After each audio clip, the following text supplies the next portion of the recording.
ഇന്ന് ആഗോള കത്തോലിക്ക സഭ ഫാത്തിമ മാതാവിന്റെ തിരുനാൾ ആഘോഷിക്കുന്നു.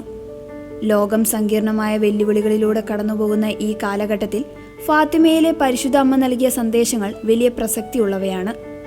1917 മെയ് 13 മുതൽ ഒക്ടോബർ 13 വരെ 3 ഇടയ കുട്ടികളായ ലൂസിയ, ജസീന്ത, ഫ്രാൻസിസ്കോ എന്നിവർക്ക് നൽകിയ ദർശനങ്ങളിലൂടെ ലോകസമാധാനത്തിനും പാപികളുടെ മാനസാന്തരത്തിനുമായി അമ്മ മുന്നോട്ട് വെച്ച 7 പ്രധാന സന്ദേശങ്ങൾ വിശ്വാസികൾക്ക് ഏറെ പ്രധാനപ്പെട്ടതാണ്.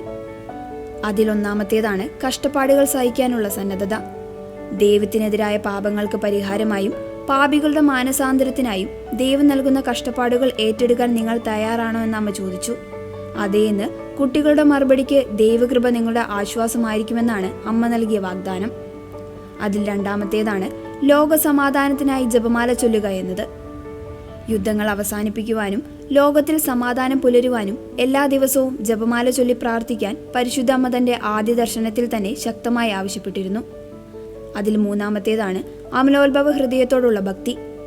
ലോകത്തിൽ തന്റെ അമലോത്ഭവ ഹൃദയത്തോടുള്ള ഭക്തി സ്ഥാപിക്കാൻ ഈശോ ആഗ്രഹിക്കുന്നു. ഈ ഭക്തി സ്വീകരിക്കുന്നവർക്ക് രക്ഷ വാഗ്ദാനം ചെയ്ത അമ്മ ആ ആത്മാക്കൾ ദൈവത്തിന്റെ സിംഹാസനത്തെ അലങ്കരിക്കുന്ന പുഷ്പങ്ങളെ പോലെ പ്രിയപ്പെട്ടവരായിരിക്കുമെന്ന് വെളിപ്പെടുത്തി. നാലാമത്തേതാണ് ജപമാല രാജ്ഞി നൽകുന്ന ഉറപ്പ്.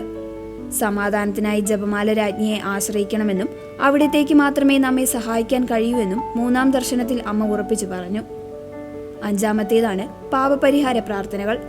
ഓരോ ചെറിയ ത്യാഗങ്ങൾ ചെയ്യുമ്പോഴും ഓ ഈശോയെ, ഇത് അങ്ങയോടുള്ള സ്നേഹത്തെ പ്രതിയും പാപികളുടെ മാനസാന്തരത്തിനായും മറിയത്തിന്റെ അമലോത്ഭവ ഹൃദയത്തിനെതിരായ പാപങ്ങൾക്ക് പരിഹാരമായും ഞാൻ അർപ്പിക്കുന്നു എന്ന് പ്രാർത്ഥിക്കാൻ അമ്മ ആവശ്യപ്പെട്ടു.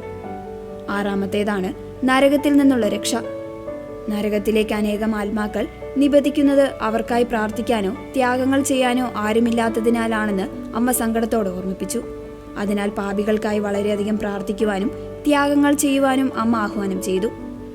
ഏഴാമത്തേതാണ് ജീവിതം നവീകരിക്കാനുള്ള ആഹ്വാനം. അവസാന ദർശനത്തിൽ മനുഷ്യർ തങ്ങളുടെ പാപങ്ങൾ ഉപേക്ഷിക്കണമെന്നും ദൈവത്തെ മേലിൽ വേദനിപ്പിക്കരുതെന്നും അമ്മ ആവശ്യപ്പെട്ടു.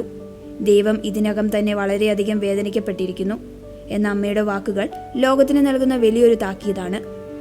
ഫാത്തിമ മാതാവിന്റെ തിരുനാൾ ആഘോഷിക്കുന്ന ഈ വേളയിൽ ഈ സന്ദേശങ്ങൾ ജീവിതത്തിൽ ഏറെ പ്രാധാന്യമുള്ളതാണ്.